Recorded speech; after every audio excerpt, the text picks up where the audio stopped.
Hey everyone, it's David Suh here, and I'm sorry K-pop Dave is not here with us. I did keep his rings though. But as regular Dave, I still have an exciting topic and story to share with you, and as you've seen by the title, I've had some crazy time with TikTok during this quarantine. As of today on TikTok, I have 240,000 followers, over 1.4 million accumulative views, and I have 2 videos that got over 1 million views.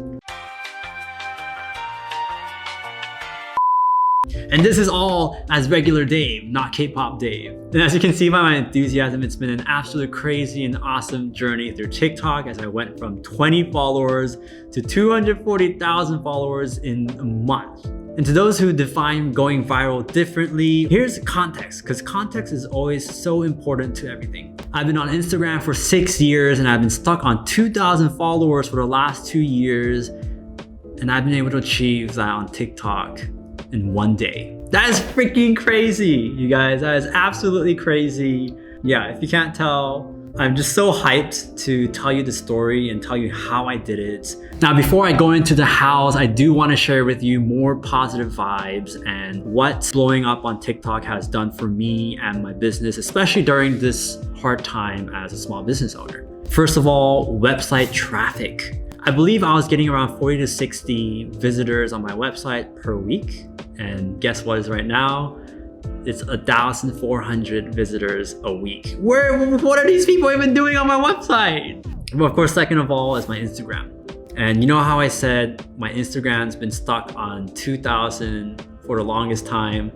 It's doubled, more than doubled. It's at 5,600 now. Still climbing real fast, real healthy. And not only that, I've also been getting a lot of inquiries and bookings for my portrait photography services. The crazier thing is that it's not just people in Sacramento, it's been people from San Diego, it's been people from other states in America who are willing to travel and fly, and even outside the country. And I must say again, as a small business owner during this time, that's been more than a blessing for me to be able to connect with people during this hard time. Who are looking forward to the end of all of this and to looking forward to celebrate. Again, I'm just so blessed and grateful. I've also been getting a lot of direct messages on Instagram on either saying thank you for what I've done for them. Through just these short videos, it blows my mind that I can be giving someone confidence or just even a little giggle or laugh. And these people have been just coming all the way to Instagram to type up a nice message for me to say have a nice day or to say thank you. I've also been interviewed by 2 college students who are writing term papers for very different topics, and that's been really cool. Lastly, one of the coolest accomplishments for me is to sell one of my hoodies from someone in Australia. Someone in a couple days, I believe they're receiving the hoodie soon, is gonna be repping the David Suh brand, and is gonna be the only person repping the David Suh brand in Australia, people. So we finished all the positive results, and I know you're dying to know how this all happened, and I'm gonna get into it right now. Disclaimer alert. I must give you a disclaimer that this isn't the type of video you might be wanting to hear. If you're looking to hear about analytics or TikTok algorithm, or you need to do this, post at this time, I apologize, and I'm gonna tell you ahead of time that this isn't that type of video.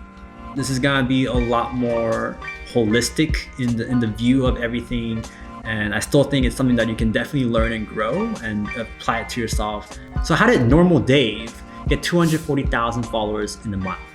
The short answer is this. I crafted my voice and created videos with that voice. I'm out. Yeah, I told you it won't be that kind of video. Come on, come back. I'm just joking. There is a lot more to this that I think you can learn from, and it's gonna be very important for you. As I said earlier on, context is so important. Having your own unique voice and creating videos through that is important, because I've also seen many accounts where they have that one really viral video, but it doesn't translate into followers for them. So this is where I go a little bit deeper and share with you the context behind all of this and my personal journey, so you get a little bit better understanding of what this really means and how I can apply it to you. Will you read us a bedtime story? So I started my passion for photography 7 years ago and started my business almost 3 years ago now. And one of the earliest struggles I faced turning my creative passion into a business was asking myself, how do I differentiate myself to all the people out there? How do I become more than just a guy with a camera? Which really, literally, is the definition of a photographer. A photographer is someone who takes photos with a camera. Me. And as I was researching through that first struggle, I realized that my business needs to have personality and growth, or else I'll just be that guy with the camera like everyone else. I had to ask myself questions like, what am I about? What am I photographing? Am I just photographing everything and anything that will pay me? And thankfully, I found my mentor, Sue Bryce, who focuses on photographing the everyday woman and helping other photographers build a business around a similar model. Your energy introduces you before you even speak. But with her guidance, I have made incredible strides in my business and photography, but I came to another hurdle.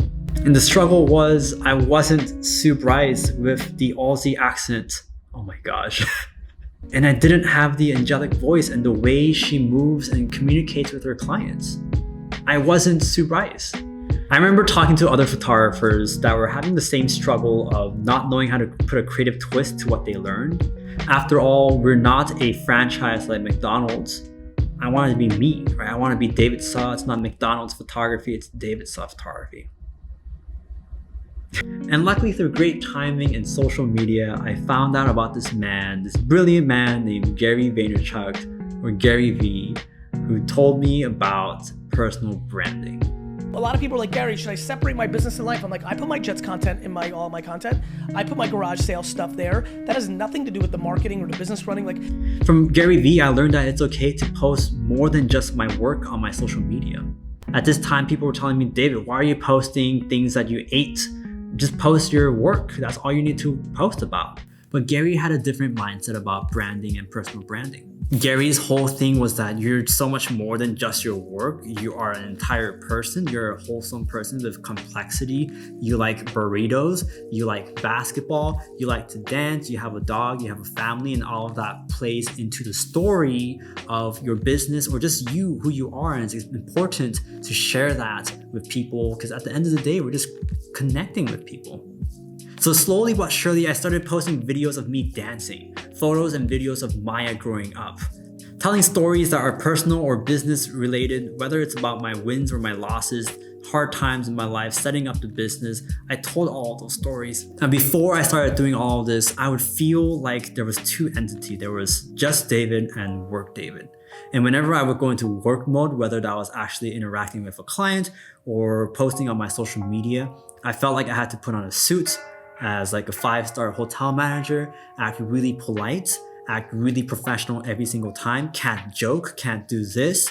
And that's what I felt like, and I felt stuffy. And as this newfound confidence and comfort in being able to be me on social media and online, all these insecurities I had of thinking I'm too young for this, the insecurity of being a guy working with women, all of that went away as I went from being someone else to finding my own voice and everything coming naturally from here and genuinely. I am Iron Man. So all this work I did in crafting my own voice and finding my unique voice, I was able to utilize when I started making videos on TikTok. All my TikTok videos really are is just me translating what I do and the way I communicate to my clients. It's all the things I do already, but I'm making it into a video form.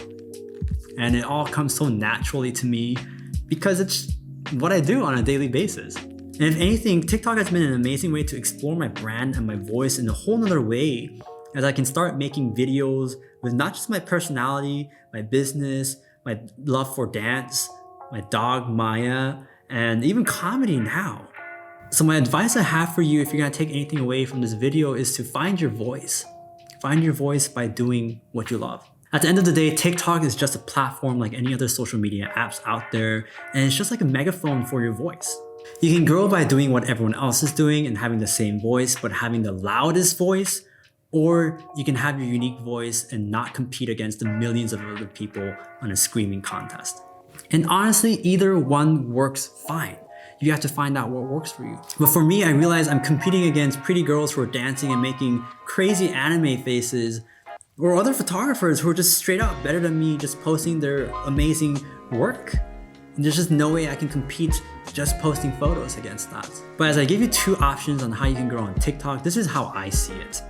Sure, you can have a video go super viral on TikTok and 200, 400 million people, everyone in the world sees it, but I'd rather have my own unique voice, have my video seen by a couple million people that attracts people that actually like me and my personality and what I stand for, and pushes away the people that don't like me, because not everyone has to like me or keep them as haters. Nope. So this TikTok craze has definitely shown me how much I've grown and how much I've come as a photographer, but also as a brand for myself, for David Style in America. I'm so much more than just a guy with a camera. I'm passionate about women knowing their beauty and feeling beautiful and knowing they can be confident in their own skin. I'm passionate about millennials and people younger and the younger generation on knowing that they can take their creative passion and turn it into a business or something that's more fulfilling for them. And there's so many other things that I'm passionate about that I worked hard on being able to express through my business and through my brand. And it's been really cool through TikTok because I can finally see the fruits of my hard work. I know again that this might not be the video you were looking for in terms of how to grow your TikTok followers, but I think there's something really important to be learned here. And at the end of the day, whether you're making friends, whether you're taking your creative passion into a business, or you're trying to grow an audience on a social media platform, it's gotta be you. At the end of the day, it's gotta be you and your personality and you as a whole person. Work on yourself by doing what you love, find your unique voice, and create those natural videos showing off your sexy self and what you do, and then find your tribe lastly, and they will come to you. I personally know how easy it is for us to fall into the trap of wanting to be someone else, or wanting to be something that society tells us is cool or hip, or do something that's cool or hip during that time. And that might bring you some immediate results of something, but it's not gonna last. You want to be able to attract whatever it is, whoever it is, for the person you really are. So as I talk about being the person that you are, I'll leave you with this very, very embarrassing video of me that I was really contemplating on whether I should post it on TikTok, and I did it anyway. So here's a little funny video of me trying to catch this thing. So I'm in the studio and I'm walking in my office / podcast room, and I was gonna work right there. But I come around and I see this. And from afar, it looks like some packaging kind of thing, because this room's been under construction and cleaning, and I have some packages, and I said, oh, maybe some packaging thing, but look what that is. What the? First, I'm gonna poke it to see if it's alive. Ah! Oh my God. I don't want to.